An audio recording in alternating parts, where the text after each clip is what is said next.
ಹೊರಗಡೆ ಬಂದ್ಮೇಲೆ ಯಾವ ವಿಷಯ ನಿಮಗೆ ಶಾಕಿಂಗ್ ಅಂತ ಅನ್ನಿಸ್ತು? ಯಾವ ಕಂಟೆಸ್ಟೆಂಟ್ ಬಗ್ಗೆ? ನನಗೆ ಆಕ್ಚುಲಿ ಪ್ರತಾಪ್ ಬಗ್ಗೆನೇ ಸ್ವಲ್ಪ ಶಾಕಿಂಗ್ ಇತ್ತು. ಅವನಿಗೆ ಒಂದು ಫ್ಯಾನ್ ಫಾಲೋಯಿಂಗ್ ಇಷ್ಟು ಜಾಸ್ತಿ ಆಗಿದೆ ಅಂತ ಗೊತ್ತಾಗ್ಲಿಲ್ಲ. ಯಾಕಂದ್ರೆ ಒಳಗಡೆ ಇರುವಾಗ ಅವನು ಹೇಗ್ ಗುರು ಇವನು ಸೇವ್ ಆಗ್ತಾ ಇದ್ದಾನ ಅಂತ ಅನಿಸ್ತಾ ಇತ್ತು. ಬಟ್ ಅವ್ನು ಮಾಡೋದು ಜನಗಳಿಗೆ ಇಷ್ಟ ಆಗಿದೆ. ಸೊ ಒಳ್ಳೇದಾಗ್ಲಿ ಅವನಿಗೆ. ಬಟ್ ವರ್ತೂರ್ ಅವರು ಅರೆಸ್ಟ್ ಆಗಿದ್ರು ಅನ್ನೋದು ನಿಮ್ಗೆ ಗೊತ್ತಾಯ್ತಾ? ನಿಮ್ಗೆ ಶಾಕಿಂಗ್ ಅನ್ನಿಸ್ತಿಲ್ವಾ ಅದು ಅಂತ? ಅದು ನಮ್ಗೆ ಒಳಗಡೆ ಇರೋವರಿಗೆ ಏನು ಗೊತ್ತಾಗ್ಲಿಲ್ಲ. ಏನೋ ಫ್ಯಾಮಿಲಿ ಪ್ರಾಬ್ಲಮ್ ಅಂತ ಗೊತ್ತಿತ್ತು. ಬಟ್ ಜೈಲ್ಗೆ ಹೋಗಿ ಬಂದಿದ್ದಾರೆ ಅಂತ ಗೊತ್ತಿಲ್ಲ. ಅಂಡ್ ವರ್ತೂರ್ ಯಾರು ಅಂತ ನನಗೆ ಗೊತ್ತೂ ಇಲ್ಲ ಬಿಗ್ ಬಾಸ್ ಶೋ ಹೋಗಕ್ಕೆ ಮುಂಚೆ. ಅಂಡ್ ಅವ್ರಿಗೆ ಆ ಜೈಲದು ರಿಲೀಸ್ ಆಗೋ ವಿಡಿಯೋ ಕೂಡ ನಾನು ನೋಡಿದೆ. ಅಷ್ಟು ಜನ ಬಂದಿದ್ದಾರೆ ಅಂತ ಅಲ್ಲ, ಅಷ್ಟು ಸಪೋರ್ಟ್ ಇದೆ ಅಂತ ಅಲ್ಲ, ನನಗೆ ಗೊತ್ತಿರಲಿಲ್ಲ. ಬಟ್ ತುಂಬಾ ಶಾಕಿಂಗ್ ಇತ್ತು ಆಕ್ಚುಲಿ ನ್ಯೂಸ್. ನಿಮಗೆ ಅವರು ಯಾಕೆ ಮನೆಯಿಂದ ಹೊರಗಡೆ ಹೋಗೋದಕ್ಕೆ ಇಷ್ಟೊಂದೆಲ್ಲ ಪ್ರಯತ್ನ ಪಡ್ತಿದ್ದಾರೆ, ಇಷ್ಟೊಂದೆಲ್ಲ ಕಣ್ಣೀರು ಹಾಕ್ತಿದ್ದಾರೆ ಅಂತ ನಿಮಗೆ ಹೊರಗಡೆ ಬಂದು ಆ ವಿಡಿಯೋಸ್ ಎಲ್ಲ ನೋಡಿದಾದ್ಮೇಲೆ ಗೊತ್ತಾಯ್ತು ಅಂತ ಅನ್ಸುತ್ತೆ. ದೆನ್ ಅವರು ಆ ಮದುವೆ ವಿಷಯ ಕೂಡ ಎಲ್ರಿಗೂ ಕೂಡ ಒಂದು ಶಾಕಿಂಗು. ಮನೆಯಲ್ಲಿ ಅವರು ಇದ್ದಾಗ ಯಾರಿಗೂ ಕೂಡ ಹೇಳ್ಕೊಂಡಿರ್ಲಿಲ್ಲ, ಅದಾದ ನಂತರ ಅವರು ಹೇಳ್ಕೊಳ್ತಾರೆ. ಅಷ್ಟರಲ್ಲಿ ಆಲ್ರೆಡಿ ಇಲ್ಲಿ ಮದುವೆ ವಿಷಯ ರಿವೀಲ್ ಆಗಿರುತ್ತೆ, ಅವ್ರಿಗೆ ಮದುವೆ ಆಗಿದೆ, ಮಗು ಕೂಡ ಇದೆ ಅಂತ. ಹೌದು, ಅದು ನನಗೆ ನಿನ್ನೆನೆ ಗೊತ್ತಾಯ್ತು ಆಕ್ಚುಲಿ. ಅದು ಆಕ್ಚುಲಿ ತುಂಬಾ ಶಾಕಿಂಗ್ ಇತ್ತು. ಯಾಕಂದ್ರೆ ಅದು ಇದ್ರೆ ಅವರು ಹೇಳಿರ್ಬೋದು, ನಾವು ಏನೋ ತಪ್ಪೇನೋ ಯೋಚನೆ ಮಾಡಲ್ಲ. ಅಂಡ್ ನಿಜ ಏನಂದ್ರೆ ಒಂದಿನ ನಿಜ ಹೊರಗಡೆ ಬರುತ್ತೆ. ಸೊ ಅವರು ನಿಜಾನೇ ಹೇಳಿರ್ಬೋದು ಫಸ್ಟ್. ಯಾಕಂದ್ರೆ ಅವ್ರ ಬಾಯಿಲಿದ್ದು ಬಂದ್ರೆ ಯಾರಿಗೆ ಅಷ್ಟು ತಪ್ಪು ಅನಿಸಲ್ಲ. ಬಟ್ ಬೇರೆ ಒಂದು ಸೋರ್ಸ್ ಇದು ಬಂದಾಗ ಯಾಕೆ ಹೈಡ್ ಮಾಡಿದ್ರು ಅಂತ ಒಂದು ನೆನಪು ಬರುತ್ತೆ ಜನಗಳು ಮನಸ್ಸಲ್ಲಿ. ಸೊ ಅವರೇ ಹೇಳಿರ್ಬೇಕು. ಮೈಕಲ್ ಅವ್ರಿಗೆ ಯಾಕೆ ಸಂಗೀತ ಅಂತ ಅಂದ್ರೆ ತುಂಬಾನೇ ಹೇಟ್ ಮಾಡ್ತಾರೆ? ಹೇಟ್ ಅಲ್ಲ, ಏನೂ ಇಲ್ಲ. ಸಂಗೀತ ಬಂದು ಒಂದು ಒಳ್ಳೆ ಕಂಟೆಸ್ಟೆಂಟ್ ಅಂತ ನನಗೆ ಅನಿಸುತ್ತೆ. ಆ್ಯಂಡ್ ಒಂದು ಒಳ್ಳೆ ಕಂಟೆಸ್ಟೆಂಟ್ಗೆ ಏನೂ ಹೇಳದೆ ಬಿಟ್ಟರೆ ಅವ್ರ ಪಾಟಿಗೆ ಅವ್ರಿಗೆ ಮಾಡ್ಕೊಂಡು ಹೋಗ್ತಾರೆ.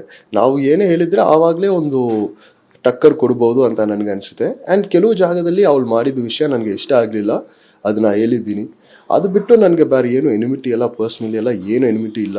ಆ್ಯಂಡ್ ನಾವು ಗೇಮ್ ಬಿಟ್ಟು ಹೊರಗಡೆ ಬಂದಿದ ಮೇಲೆ ಸೀರಿಯಸ್ಲಿ ಏನೂ ಇಲ್ಲ ಅಲ್ಲಿ. ಅವಳು ಚೆನ್ನಾಗಿರ್ಲಿ ಅಂತಾನೆ ನನಗೆ ನೆನಪು. ಸಂಗೀತ ಅವ್ರು ತುಂಬಾ ಸರಿ ಹೇಳ್ತಾರೆ ಮೈಕಲ್ ಅವ್ರಿಗೆ, ಅಂದ್ರೆ ನನಗೂ ನಿಮಗೂ ಯಾವುದೇ ರೀತಿ ಒಂದು ಅಸಮಾಧಾನ ಆಗಲಿ ಯಾವುದೂ ಇಲ್ಲ, ಆದರೂ ಅವರು ಯಾಕೆ ನನ್ನನ್ನು ನೆಗೆಟಿವ್ ಅಂತ ಹೇಳ್ತಾರೋ ಗೊತ್ತಿಲ್ಲ. ಸೊ ಅವರು ನಿಮ್ಮ ಜೊತೆ ಮಿಂಗಲ್ ಆಗೋದಕ್ಕೂ ಕೂಡ ಪ್ರಯತ್ನ ಪಡ್ತಾರೆ, ಆದರೆ ಮೈಕಲ್ ಅವರು ಇಷ್ಟನೇ ಪಡೋದಿಲ್ಲ. ಹೌದು, ಒಂದು ನನಗೆ ನೆಗೆಟಿವ್ ಅಂತ ಅನಿಸಿದ್ದು, ಅದನ್ನ ಕ್ಯಾರಿ ಮಾಡಿದೆ. ಬಟ್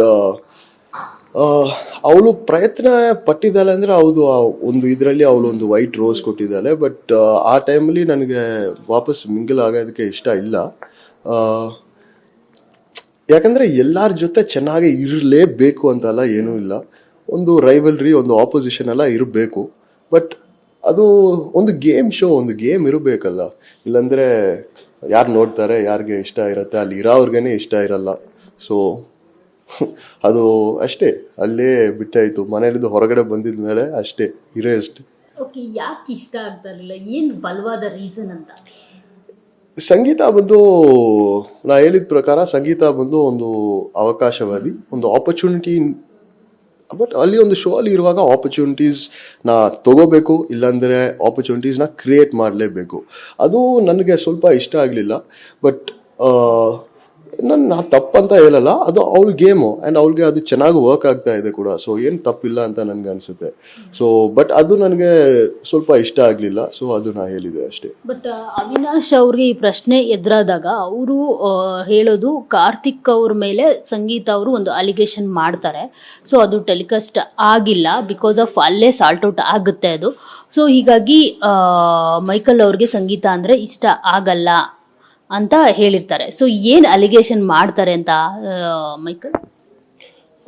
ಅದು ಆ ವಿಷಯ ಬಂದು ಅಲ್ಲಿ ಬಿಗ್ ಬಾಸ್ ಒಳಗಡೆನೆ ಸಾರ್ಟ್ ಆಗಿದ್ದ ವಿಷಯ ಆ್ಯಕ್ಚುಲಿ. ಸೊ ಅದ್ರ ಬಗ್ಗೆ ಅವರು ಇಬ್ಬರು ಮಧ್ಯದಲ್ಲೇ ಅದು ಸಾರ್ಟ್ ಆಗಿದ್ದ ವಿಷಯ. ಸೊ ಅದ್ರ ಬಗ್ಗೆ ಮಾತಾಡೋಕ್ಕೆ ನನಗೆ ಇಷ್ಟ ಇಲ್ಲ ಆ್ಯಕ್ಚುಲಿ. ಬಟ್ ಅದು ಒಂದು ಇನ್ಸಿಡೆಂಟ್ ಆಯಿತು ಒಳಗಡೆ, ಅದರಲ್ಲಿದ್ದು ನನಗೆ ಸ್ವಲ್ಪ ಇಷ್ಟ ಇಲ್ಲ ಸಂಗೀತ ಮೇಲೆ, ಅವಳು ಮಾಡಿದ ವಿಷಯ. ಬಟ್ ಅದ್ರ ಬಗ್ಗೆ ನನಗೆ ಮಾತಾಡೋಕ್ಕೆ ಒಂದು ಇಂಟ್ರೆಸ್ಟ್ ಇಲ್ಲ ಆ್ಯಕ್ಚುಲಿ. ಓಕೆ, ಬಟ್ ಸಂಗೀತ ಅವರು ಆರೋಪ ಮಾಡಿದ್ದು ಕರೆಕ್ಟಾ ಕಾರ್ತಿಕ್ ಅವರು? ನನ್ನ ಪ್ರಕಾರ ಏನೂ ನಡೆದಿಲ್ಲ, ನಾನು ನೋಡಿದ ಮಟ್ಟದಿಗೆ ಏನೂ ಆಗಿಲ್ಲ. ಸೊ ಅದು ನಡೆದಿರಬಾರ್ದು ಅಂತ ನನಗೆ ಅನಿಸುತ್ತೆ.